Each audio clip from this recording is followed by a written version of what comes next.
पेपरफुटीवरून मोदी सरकारवरती जोरदार टीका होती आहे आणि अशामध्येच मोदी सरकारने मध्यरात्री मोठं पाऊल उचललेलं आहे। पेपरफुटीच्या विरोधामध्ये देशामध्ये कडक कायदा लागू करण्यात आलाय, ज्या अंतर्गत 10 वर्षांची शिक्षा आणि 1 कोटी रुपयांच्या दंडापर्यंतची तरतूद करण्यात आली आहे। बघूयात।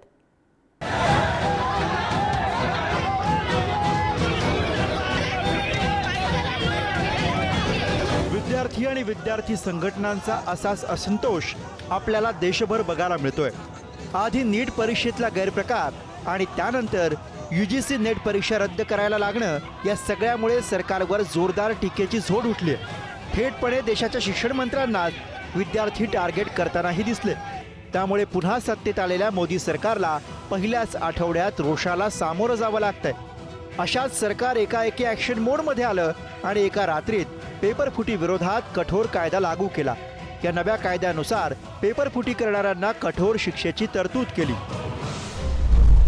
परीक्षेची प्रश्नपत्रिका किंवा उत्तरपत्रिका लीक करणं, परवानगीशिवाय प्रश्नपत्रिका OMR शीट स्वतःकडे ठेवणं, परीक्षेवेळी उत्तरपत्रिका लिहिण्यासाठी दुसऱ्याची मदत घेणं, उत्तरपत्रिका किंवा OMR शीटमध्ये छेडछाड करणं, परीक्षेसंदर्भातील नियमांचं उल्लंघन करणं, मेरिट डॉक्युमेंटमध्ये छेडछाड करणं, परीक्षेसाठीच्या ऑपरेटिंग सिस्टीममध्ये छेडछाड करणं, परीक्षार्थींच्या आसन व्यवस्थेत बदल करणं, परीक्षा घेणाऱ्या एजन्सीला धमकावणं, परीक्षा घेणाऱ्या एजन्सीच्या कामात अडथळा आणणं, परीक्षेसंदर्भात खोटी वेबसाईट तयार करणं, परीक्षेसाठी खोटा ॲडमिट कार्ड, फेक परीक्षा घेणं।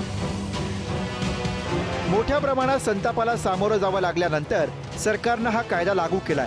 पण कायदा आला तरी पेपरफुटी थांबेल हे मानायला विरोधक काही तयार नाहीत। नाही, निश्चितपणे कडक कारवाईची आवश्यकता होतीच आणि 3 वर्षाची शिक्षा जर केली तर पुढे हा गुन्हा हा सहजपणे जमानत मिळणार नाही। या माध्यमातून एखाद्या ठिकाणी पेपर लीक होतं आणि पेपर लीक झाल्यानंतर मात्र त्याचे प्रतिसाद त्या राज्यात किंवा देशामध्ये उमटण्याची शक्यता असते। जो देश घडवणारा विद्यार्थी आहे त्याच्या मनामध्ये व्यवस्थेबद्दल राग निर्माण होतो आणि म्हणून मला व्यक्तिगत रीतीने वाटतं की या संदर्भातल्या कायद्यांचं आपण स्वागतच केलं पाहिजे। संबंध देशभर बोंबाबोंब झाल्यानंतर नीट काय, नेट काय, CET काय, सगळीकडेच गोंधळ सुरू आहे खरं। आणि म्हणून या संदर्भात आता लोकसभेचं अधिवेशन आहे तेव्हा तर आवाज उठवणारच आम्ही, पण विद्यार्थ्यांचं नुकसान होतंय। 100% बारकं पेपरफुट गुजरातभर त्याचा पुन्हा आहे बरं का। या देशाचं वाटोळा करणारा सगळा केंद्रबिंदू गुजरात असतो। आता काय राहिली तुमची अब्रू जायची? परीक्षा पुन्हा व्हायला पाहिजे असं मला स्वतःला वाटतं की निदान या पद्धतीनं झालेले निकाल हे त्यांच्यावर अन्यायकारक आहे।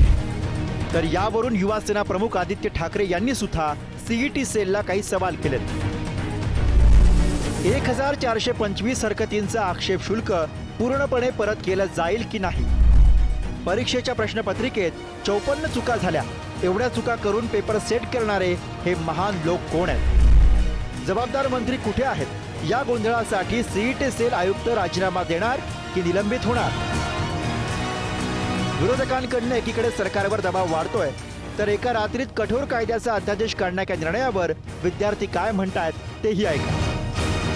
3 वर्ष अभ्यास करून एक वेळा जागा निघते, त्या पण कमी निघतात आणि त्यानंतर पण असं माहीत पडते की पेपर रद्द झाला। त्यामुळे मानसिक संतुलन बी बिघडते आणि आपण कसं अभ्यास बी करण्यानंतर सोडतो, मुलं खूप सारे मुलं अभ्यास सोडतात।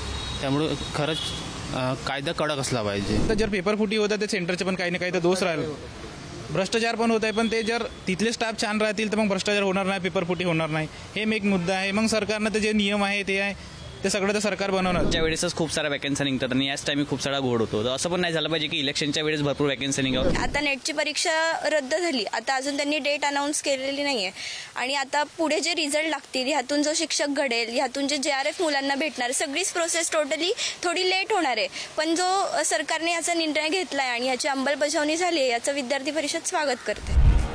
पेपरफुटी होते तेव्हा फक्त यंत्रणा उघडी पडते अशातला भाग नाही, तर विद्यार्थ्यांचं भवितव्य धोक्यात येत असतं। अनेकांचा खोळंबा होत असतो।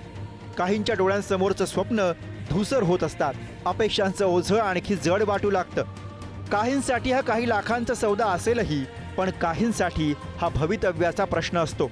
याची जाणीव ठेवून तरी आता कठोर कायद्याची तितकीच कडक अंमलबजावणी होऊन पेपर फुटीच्या घटना भविष्यात होणार नाहीत यासाठी प्रयत्न होतील ही अपेक्षा। दिल्लीहून शिवाजी काळे, नागपूरहून जितेंद्र शिंगाडेसह गुरुप्रसाद जाधव, पुढारी न्यूज।